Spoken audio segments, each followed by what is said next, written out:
Welcome. My name is John Porter, and I appreciate you joining us today. I'm here today to talk about something that's very near and dear to my heart, and that is helping individuals with disabilities across the country. Having served the public for many years as an elected official, I still will say to this day, there's been nothing more important and more rewarding than for my ability to spend time trying to help folks that need help the most. And that's whether they're in Nevada or anywhere in the country, or even Louisiana, which we're going to talk a little bit about today. I have invited a good friend of mine by the name of Brian Patchett to join us.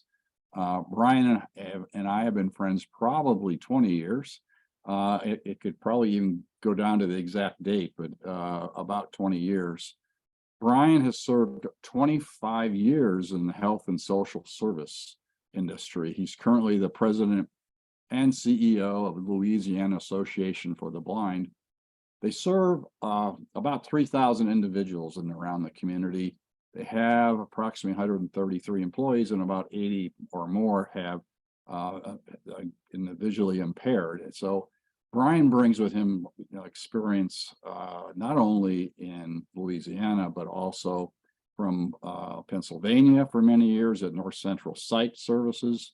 And where we met years ago was with Easter Seals in Nevada. Also near and dear to me, Brian has been an inspiration for my involvement politically on Capitol Hill and even in the state legislature when I was serving. He has been an inspiration and has helped me have a better understanding every day of the needs, challenges, and the celebration of individuals that Brian works with. Brian as well, when he was 7 years old, started his visual impairment journey and has, again, experienced it firsthand, family, business. He's helped with legislative processes across the country. So I want to welcome Mr. Patchett. Brian, thank you. Again, I'm here. You've been an inspiration for me for many years. So why don't you explain a little bit about nonprofits, how it works, what you're doing in Louisiana, and how it's making a difference from a community-based organization such as yours. Wonderful. Thank you, Congressman Porter. Appreciate this. Certainly, as you said, appreciate the years we've worked together, and I'm happy for this opportunity to talk about what I do. Currently, as you said, I'm the president and CEO of Louisiana Association for the Blind. A lot of years of helping people. That's, like you said, I really enjoy helping people. I know what it's like on a personal level to be visually impaired, to be disabled, and I know what it takes to be successful in that. And I like to help other people become successful as well. And been blessed with a great family, some wonderful children, and just a wonderful opportunity for me to be successful because of those who've helped me in the past. And so, as you said, I provide services to people with disabilities across the board, from children through adults, through almost all the different needs that are out there for people with disabilities. I've been somehow involved in that. And currently I'm here as the president and CEO in Louisiana. I love this area. I love this organization that I'm with. And basically we do three things. And the first thing is we deliver direct services to people who are blind or visually impaired. And like you were saying, over 3,000 people across 4 states. It's tremendous to help people who maybe just losing their vision to acclimate to that, to work with our team of professionals, of therapists and orientation mobility and so forth. There's two things that I always say, there's two things that are challenged for those of us who are visually impaired. One is access to information. How do we access all kinds of information, from news to books to all those things? That's all through technology. And so we have been blessed through donations and otherwise to invest a large amount of money into creating a world-class technology program to help people access assistive technology. And we have been able to use funds to help people to do that. The second thing, of course, then is transportation. And that's something that we continue to work on, is how do we help people who are unable to drive, those of us who don't drive, get access to transportation. At the end of the day, people will ask me, what is it that you do? What is your mission? And I say, our mission here is to help people become more independent every day. And so those direct services are certainly part of that. And then second to that, we also then provide some employment opportunities and other issues through really, I guess, other services through base supply stores. We operate 2 base supply stores. We have one at Barksdale Air Force Base, which is a very large Air Force base here in the Shreveport area.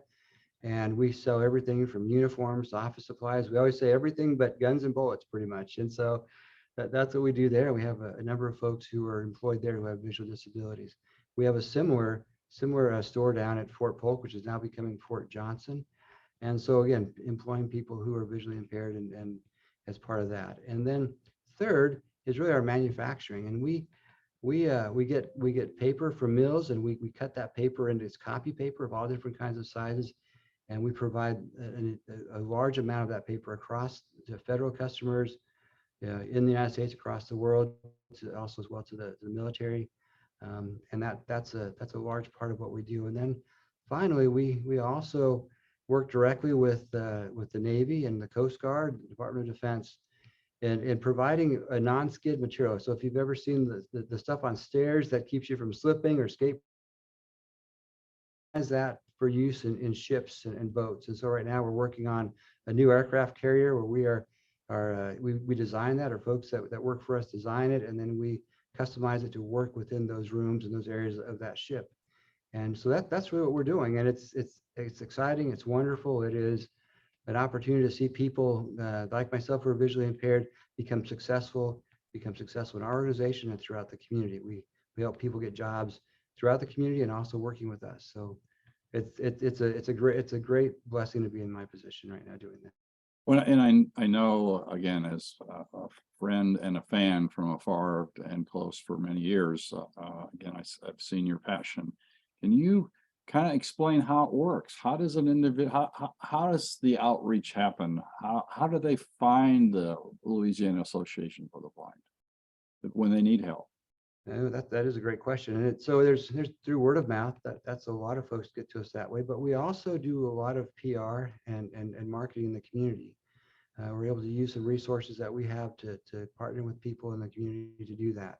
So through social media, through other kinds of opportunities I have to be involved in the media, TV, and other things like that. So we get that word out. We want to make sure everyone who's blind or visually impaired has the opportunity to receive services from us.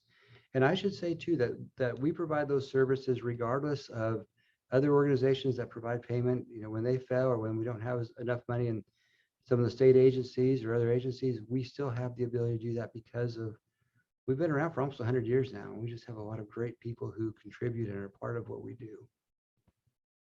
So, you're very involved with a federal program called the Ability One program.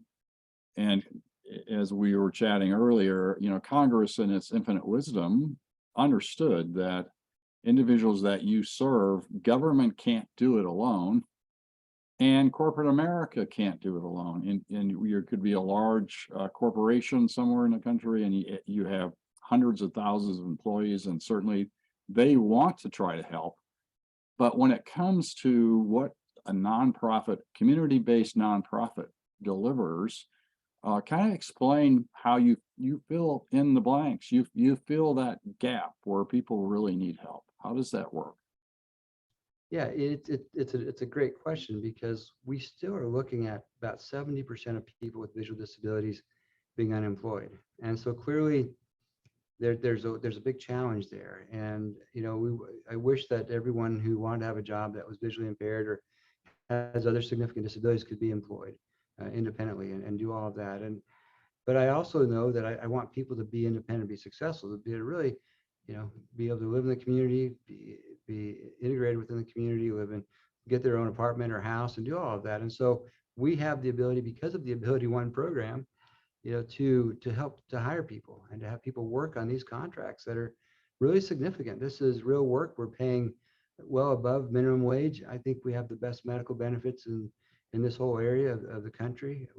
I want to make sure that we are paying competitive wages to what we're doing.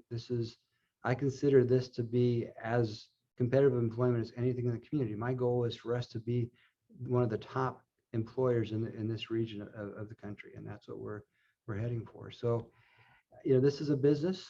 We are here to help people become more independent. That's our outcome. That's what we're doing.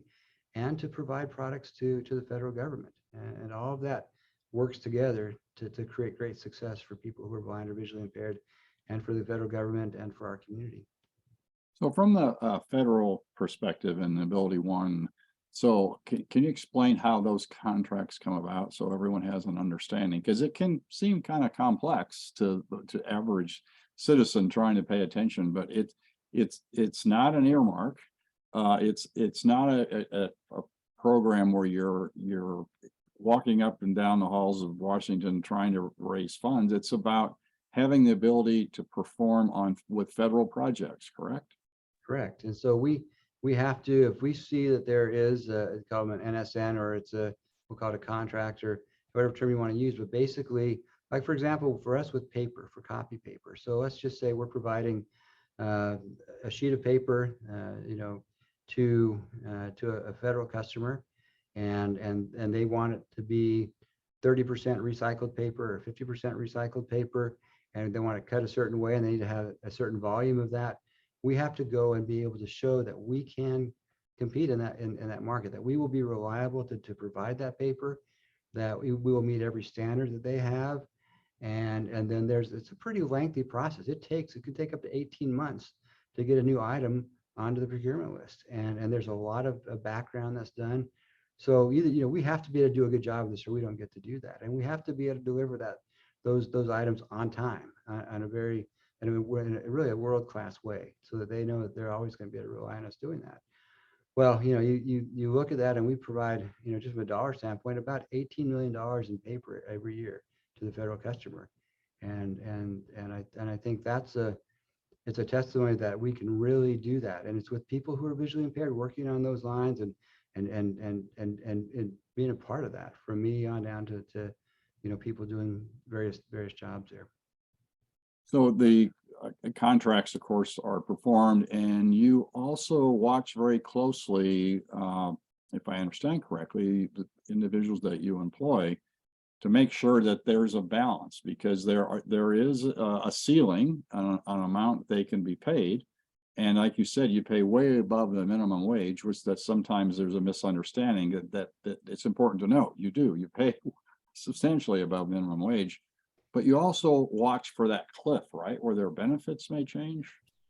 And that's an interesting question too, John. I really appreciate that, because as we're able to pay people more money, we try to help encourage some of our folks to take that step to do that. And it's a scary step, because the way the Social Security works is there is a cliff where once you start making a certain amount of money, you will then lose those benefits, and it can take up to 2 years to gain those back. So if something were to happen and they weren't working again, they would have to go back and go through that process again. It's really kind of a messed up system, because it takes, again, that's one of the reasons why I try to keep increasing what we're paying folks, so they can say that they can really be comfortable with what we're offering and make enough money to where they're doing better than they would be on Social Security. But a lot of years of people working within this field, and there's still a lot of people nervous about losing those basic benefits through Social Security. So there is a school of thought that from a nonprofit perspective, that there isn't the options to move beyond the Ability One program. And in fact, there is. Can you explain how that works internally in your job consulting and your career consulting, how you help, if they choose to move out to the commercial sector, you provide them steps, correct? And you help them.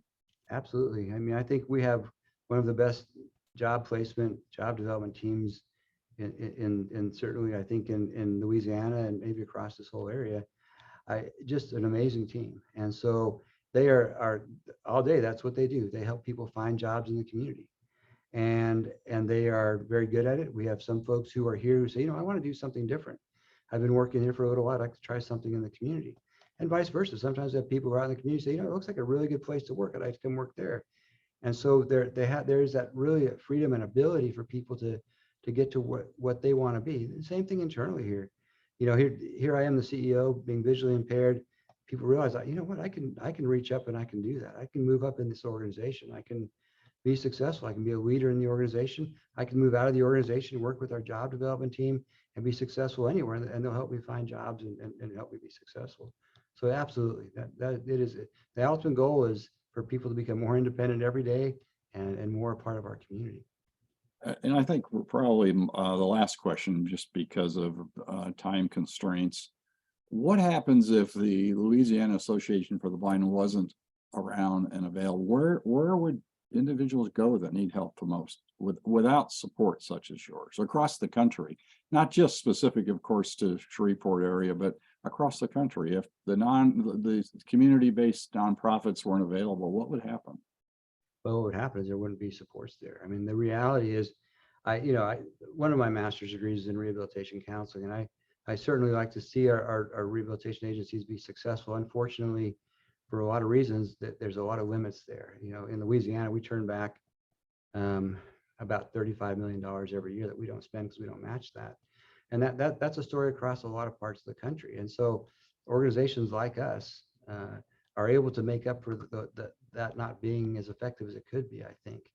Certainly they do their best, but there's a lot of factors there. And so if we weren't there, the 3,000 people or more that we serve every year, I'm not sure where they get services from. And the folks we employ and help get employed, I'm not sure where they would go.